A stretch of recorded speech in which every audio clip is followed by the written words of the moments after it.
Hi guys, my name is Alexa and I'll be discussing chapter 43 of the text, which goes over disorders of the skeletal system. This chapter includes trauma, infections, and childhood disorders. The first section of this chapter goes over injury and trauma of musculoskeletal structures. We know that the skeletal system makes up about 70% of the body, which makes sense if you think about it because the skeletal system not only is our bones and muscles, but also the fascia in between the muscles, our ligaments, tendons, and even bursa. Musculoskeletal injuries can occur in any population, being young kids all the way to the elderly. And most often, the chief complaint with a musculoskeletal injury is going to be pain and disability, although this could include numbness and tingling sensations, or maybe a popping and clicking feeling. Roughly 60% of unintentional injuries involve the musculoskeletal system. And as you can see to the right, this graph shows a list of the total reported injuries in 2006 and 2007, as well as 2010 and 2011, and 60% of the total injuries were musculoskeletal in nature. Two soft tissue injuries include a contusion or a hematoma. A contusion is also known as a bruise, and it results from a direct blow to the body or an extremity. Because our arms and our legs are so vulnerable, thigh and arm contusions are most commonly injured even in non-collision sports. They often cause ecchymosis, as you can see to the right, which is discoloration of the skin. You can see the yellow and the black, blue, and red appearance, and edema, which is swelling. A hematoma is a large local hemorrhage characterized by an accumulation of blood, and it increases local pressure and irritates nerve endings. Two types of joint injuries include strains and sprains. First, discussing strains, we'll define them as stretching or tearing of muscle fibers and or the musculotendinous unit.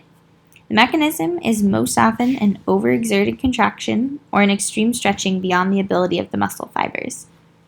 When evaluating and diagnosing a strain, we usually use a grading system from 1 to 3. 1, as you can see to the left, few fibers are being stretched, but there's still an acute inflammatory process going on within the muscle belly. A grade 2 muscle strain, you can see that many fibers are torn, but the entire integrity of the muscle is not destroyed. A complete rupture of the fibers, as you can see to the far right, would be known as a grade 3 strain. A sprain is a stretching or the tearing of ligamentous tissue and or the capsule which surrounds the articulation. The mechanism of injury is most often an abnormal movement or excessive joint motion. It is also graded on a 1 to 3 scale, where a grade 1 we have stretching, a grade 2 there's a partial tear of the ligament, and a grade 3, as you can see up in the front, is a complete rupture. A dislocation is a complete dissociation of an articulation's surfaces on one another. The surrounding tissue that provides stabilization are interrupted by different forces, which could be compressive or shearing in nature, and they compromise the integrity of the joint. Other structures which can be destroyed are vascular, neurological, bony, and soft tissue. If we think about the humeral head slipping out of the joint, which is also the most commonly dislocated joint in the body, we know that there are many vascular and neurological structures running down into the arm.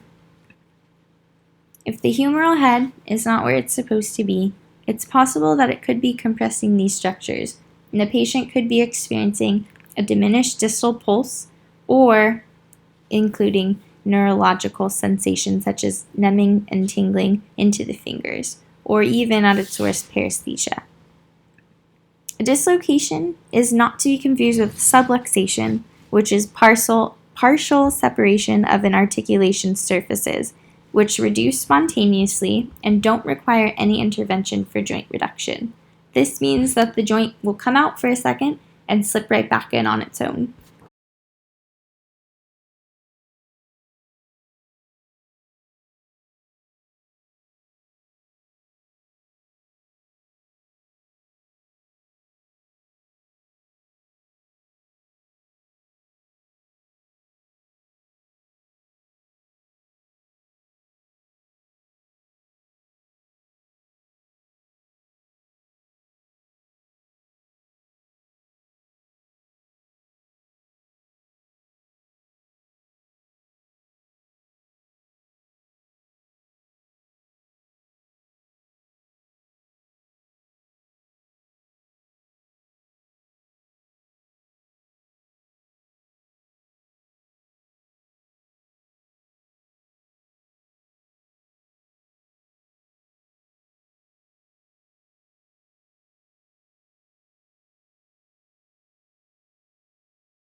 Fracture healing is best understood in 4 steps. 1 being a hematoma formation, as you can see at the top left.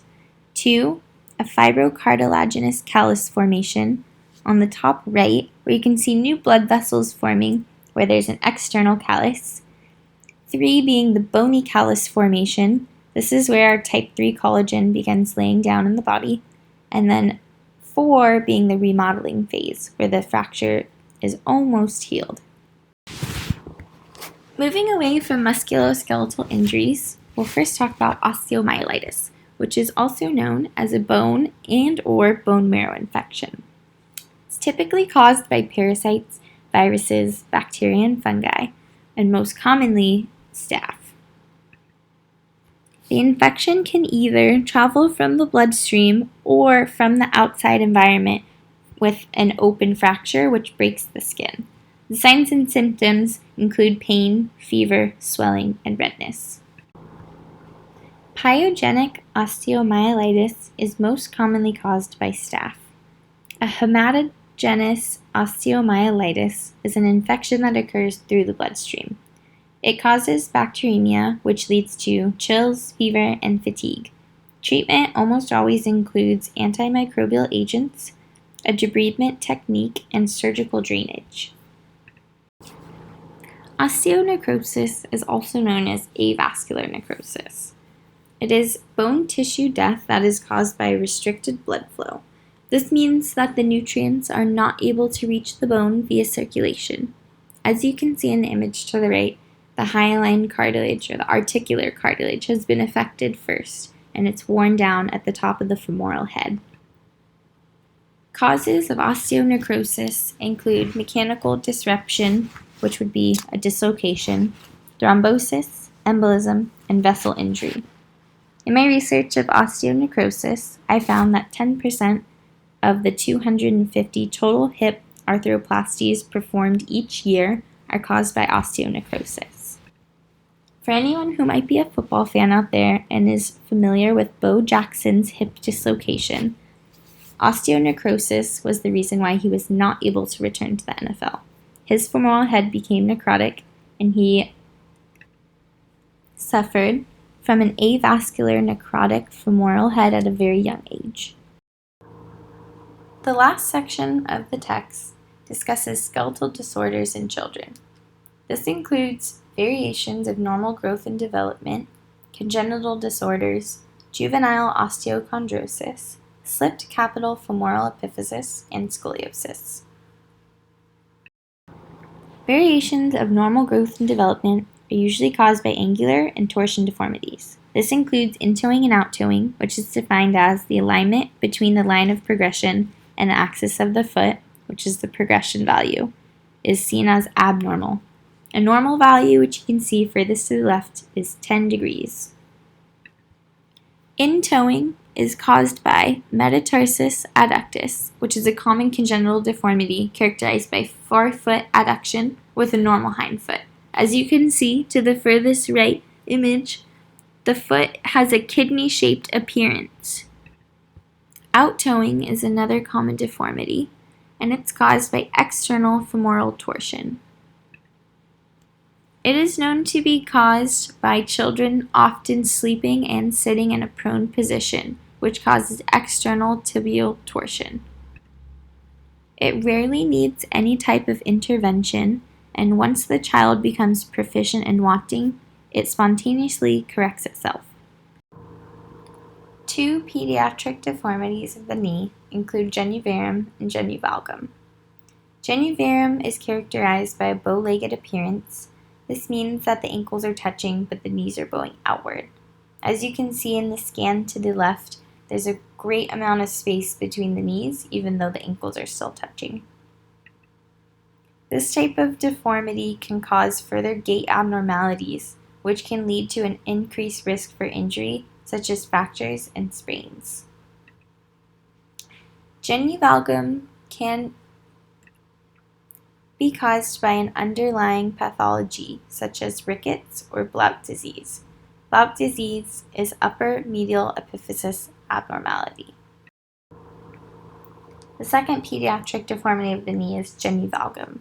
is also known as knock knees, and it's characterized by decreased space between the medial aspects of the knees. It's common to develop after the age of 2, but is most apparent between the ages of 3 and 4. Typically with treatment, intervention is not necessary because the condition resolves itself spontaneously, but cases with greater than 15 degrees of separation require surgical intervention. As you can see to the right, the patient's deformity has been corrected with a surgical intervention. One congenital disorder that I chose to discuss is osteogenesis imperfecta. It is also known as brittle bone disease, and this means that the child is at high risk for fractures due to skeletal fragility. Other complications include thin skin, blue or gray sclera, which affects the subtype, which I'll discuss later, abnormal tooth development, hypotonic muscles, loose jointedness, scoliosis, and a hernia formation. The bottom left image C shows a lateral curvature of the spine, which is scoliosis. The image on the bottom right, labeled as D, shows the child's elbow and hyperextension, and as you can see, there's an abnormal curvature of the radius and the ulna. Osteogenesis imperfecta is divided into the 4 subtypes, one being postnatal fractures with a blue sclera complication, 2 being perinatal, 3 progressive deformity, and 4 postnatal fractures with a normal sclera complication. Thank you for following along with my presentation, and to the nursing students in the class, I think I speak for all of the athletic training cohort. We really appreciated getting a different perspective outside of our sports medicine world. So thanks, guys.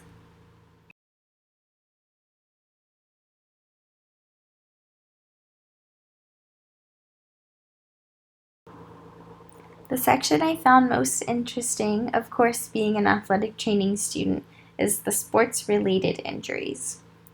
These types of injuries can have an acute or chronic mechanism of injury. An acute mechanism is sudden, traumatic, and causes a macro stress to the body. This would be something like falling out on an outstretched hand and fracturing an ulna, or dislocating a finger when getting tackled in football. A chronic overuse injury is typically caused by repetitive motions and causes microstress to the body. This might be where we get some of our itises or even shin splints, which is also known as medial tibial stress syndrome. There's so many risk factors for sustaining a sports-related injury, but a few that I decided to discuss are the type of sport, the duration of the season, training methods, repetitive movements, and the position played. When we think about the type of sport that an athlete participates in, we know that some sports are collision in nature, while others are not. So a great example would be comparing football to tennis. Because in American football there's tackling, we know that there's a high risk for a mild traumatic brain injury, while tennis is a lower risk, although it could happen.